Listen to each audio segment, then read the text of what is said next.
Bonjour et bienvenue, je suis Ambeline Becker et c'est avec un immense plaisir que je vous convie à cette mini-série de fin d'année. Une série spéciale pour accueillir 2024 avec ambition et conscience. Cette mini-série est dédiée à celles et ceux qui aspirent à plus que de simples réussites, à celles et ceux qui cherchent un succès conscient et significatif. Vous découvrirez des idées innovantes et des inspirations pour faire de votre année une période de transformation, de croissance et de succès. Mon objectif ? Vous fournir des outils et des stratégies pour entamer 2024 avec confiance, clarté et sérénité. Place maintenant à notre épisode.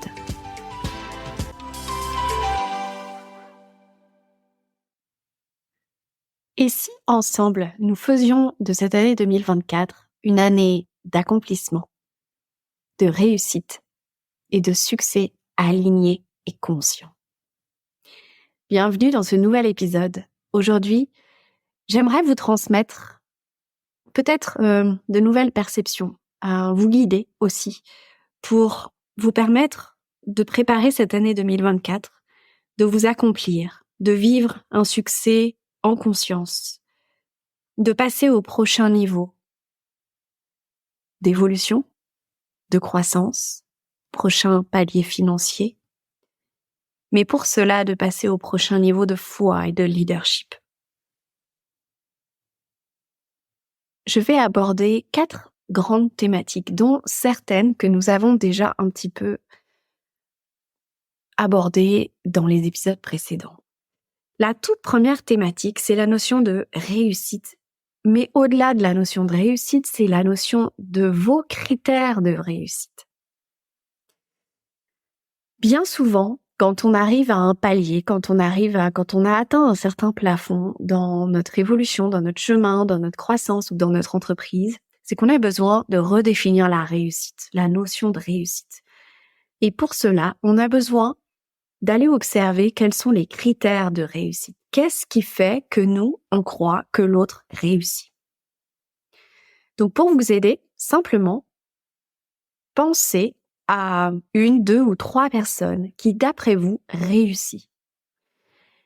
Et notez, vous pouvez noter sur un papier, vous pouvez noter concrètement comment vous savez que ces personnes réussissent.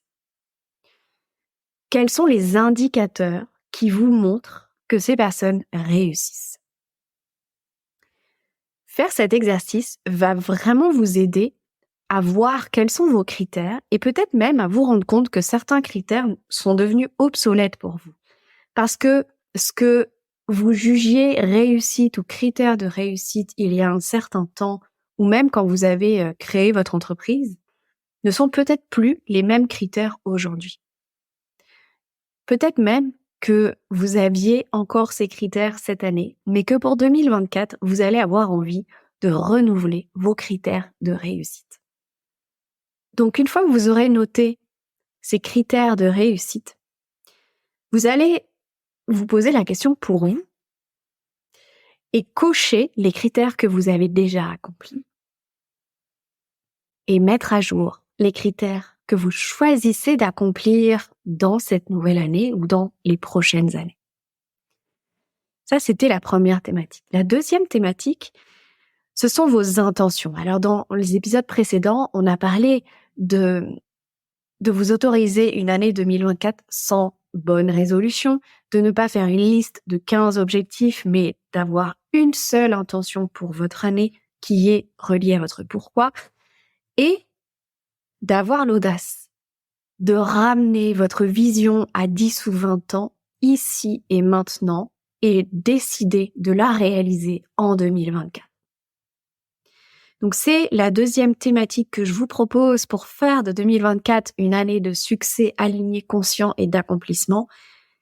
C'est d'oser choisir pour cette année de réaliser vos intentions et votre vision à 10 ou 20 ans. Parce que, après tout, pourquoi il faudrait attendre 10 ou 20 ans pour réaliser ce qui est le plus important pour vous?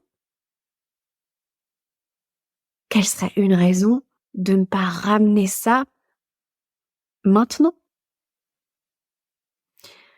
Et comme je vous le disais dans les épisodes précédents, ce n'est pas une question de contrôle, de rigidité. Si vous n'y arrivez pas en 2024, ça n'est pas une fin en soi.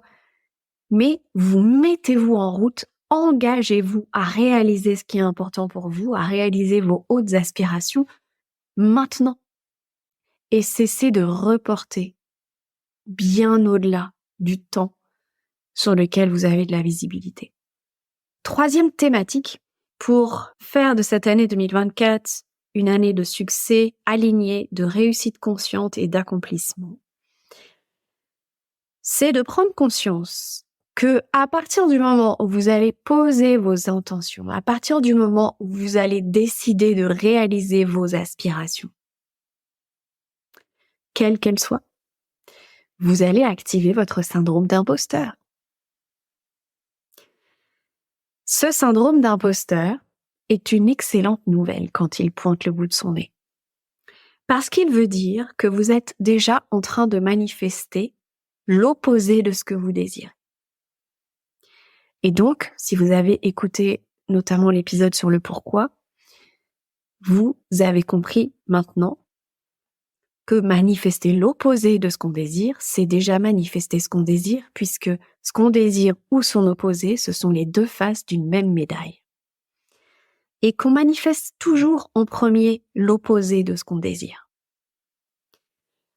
Ensuite, ce syndrome d'imposteur, il va aussi vous montrer ce que vous avez besoin de laisser partir, là où vous avez besoin de renoncer, ce que vous avez besoin de clôturer,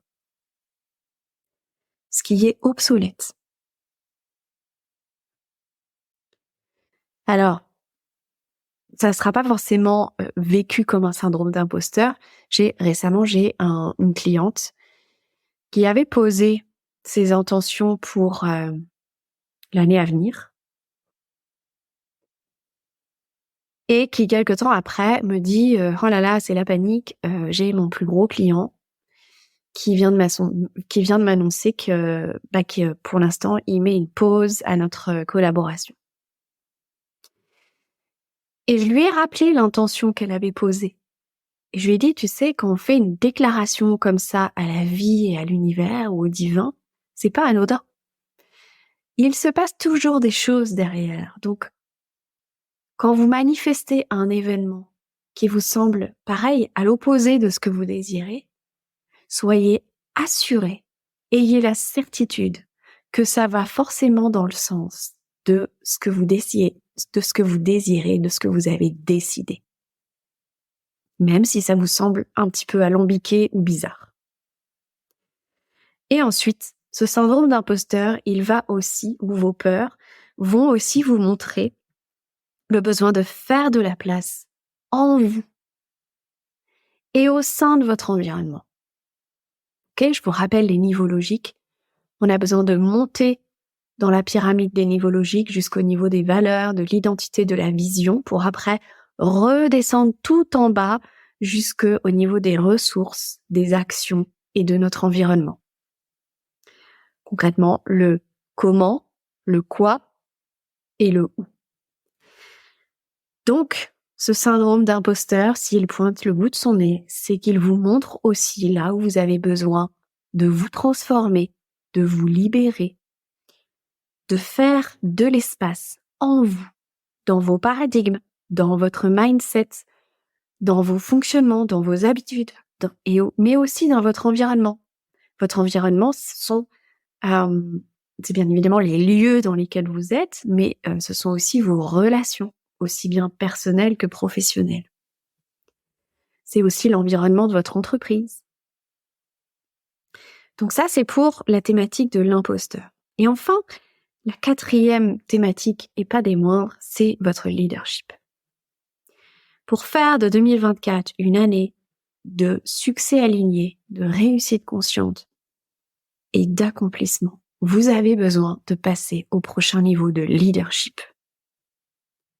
Et ce leadership, c'est dans une première étape de reconnecter à vos besoins, de reprendre la responsabilité de vos besoins. Pour cela, vous pouvez tout simplement faire la roue des besoins. Vous trouverez sur Internet différentes listes des besoins pour vous aider à mettre en conscience vos besoins. Vous faites une roue avec coupée comme un camembert coupé en 8. Vous remplissez cette roue avec vos besoins. Donc, on va dire que idéalement, il y a 8 besoins principaux. Vous pouvez rajouter des cases si nécessaire. Et en fait, l'idée, c'est que vous puissiez évaluer entre 1 et 10 chacun de ces besoins en termes de satisfaction actuelle. Et vous allez vous rendre compte que quand vous aurez complété tout ça, vous allez vous rendre compte qu'il y a un des besoins qu'il suffirait de monter d'un seul point pour avoir un impact sur l'ensemble de la roue. Et ça va vous donner beaucoup de clarté sur où mettre votre focus, vos priorités et quelles actions poser concrètement pour passer ce besoin du niveau actuel au niveau supérieur. Donc ça, c'est un premier niveau de leadership. Reprendre la responsabilité de vos besoins. C'est aussi ça qui va vous remettre dans votre intégrité. L'intégrité, dans sa définition originale, c'est la notion d'intégralité. Être entier, complet. Ce qui est le principal point faible des entrepreneurs et des dirigeants, c'est de ne pas être dans leur intégrité. On y reviendra. Et on en parle d'ailleurs déjà dans la saison 1 du podcast. Deuxième niveau de leadership, c'est votre pourquoi. Comme on l'a déjà abordé, donc je vous invite à écouter ou réécouter les premiers épisodes de cette mini-série. Troisième niveau de leadership, c'est de décider, de fixer vos objectifs en fonction de votre pourquoi et de décider de le réaliser. C'est aussi les intentions à 10 ou 20 ans, de décider de les réaliser maintenant. La principale raison qui fait que vous n'atteignez pas vos objectifs ou que vous ne réalisez pas ce qui est important pour vous, c'est parce que vous ne l'avez pas vraiment décidé. Donc, ce troisième niveau de leadership est en général là où on renonce le plus souvent. Donc, posez-vous la question, de quoi avez-vous besoin pour décider réellement et pleinement d'atteindre ce qui est important pour vous? Quatrième niveau de leadership, ça va être de poser des actes de foi. Parce que à ce niveau de leadership, ça n'est plus à propos de vous. Quand vous avez connecté à votre pourquoi spirituel, ça n'est plus à propos de vous. Vous allez agir, mais vous n'agissez pas seul. Vous agissez avec le divin, avec le vivant, avec la vie, avec l'univers, vous appelez ça comme vous voulez, ou avec les autres. Mais vous n'œuvrez pas seul. Donc, poser les actes de foi, ça, c'est un niveau de leadership conscient. C'est un niveau de leadership spirituel. Ce sont des actes qui vont prouver que atteindre ou réaliser cette intention est non négociable pour vous. Vous avez décidé d'atteindre ou de réaliser cette intention. Prouvez-le. Et faites l'expérience qu'à chaque acte de foi que vous allez poser, vous allez être tellement surpris de la réponse de l'univers. C'est là que vous créez un espace possible pour les miracles. C'est là que vous vous ouvrez à la magie de la vie. Et poser un acte de foi, ça n'est pas du ressort du monde des bisounours. Poser un acte de foi, c'est un acte engageant. Aussi bien envers vous-même, qu'envers votre entreprise, qu'envers votre pourquoi, qu'envers plus grand que vous. Cinquième niveau de leadership, c'est de ramener de la cohérence dans tous les domaines de votre vie, d'aligner tous les domaines de votre vie à vos intentions. Parce que l'univers ne fonctionne pas dans un seul domaine. L'univers agit avec vous et en vous dans toutes les sphères de votre vie. Ça n'est pas uniquement une question de votre entreprise ou de votre couple ou de votre management. Tout est concerné. Et c'est aussi là votre intégrité. C'est aussi là votre intégralité. Et enfin, le 6e niveau de leadership,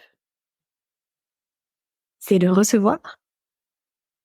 Parce qu'un leader n'est pas là que pour donner. Un leader sait aussi recevoir. Un leader sait vivre, accueillir, expérimenter dans la matière. Voilà ce que je voulais vous partager aujourd'hui pour vraiment contribuer à cette année 2024 riche d'accomplissements pour vous. Pour réagir, me poser vos questions ou approfondir certains sujets abordés dans cet épisode, venez me retrouver sur le répondeur du podcast sur notre page Instagram Podcast Vérité. Laissez-moi un message vocal et je me ferai un plaisir de vous écouter et de vous répondre. Merci d'avoir écouté cet épisode de notre mini-série spéciale fin d'année. J'aimerais maintenant vous inviter à noter le 1er février 2024 dans vos agendas, la date de lancement de la saison 2 du podcast Vérité. Une saison qui vous plongera au cœur du leadership de femmes entrepreneurs engagées. Nous explorerons comment ces femmes parviennent à concilier pouvoir et vulnérabilité, intégrité et succès, conscience et réalité économique. Leur parcours, riche en défis et en réussites, ne manqueront pas de vous inspirer, de vous stimuler, de vous outiller pour votre propre chemin vers votre prochain niveau de succès aligné, authentique et intègre. Alors restez à l'écoute pour découvrir ces perspectives innovantes, ces conseils pratiques qui transformeront votre approche du leadership au féminin et de votre prochain niveau d'accomplissement. À très vite pour cette saison 2.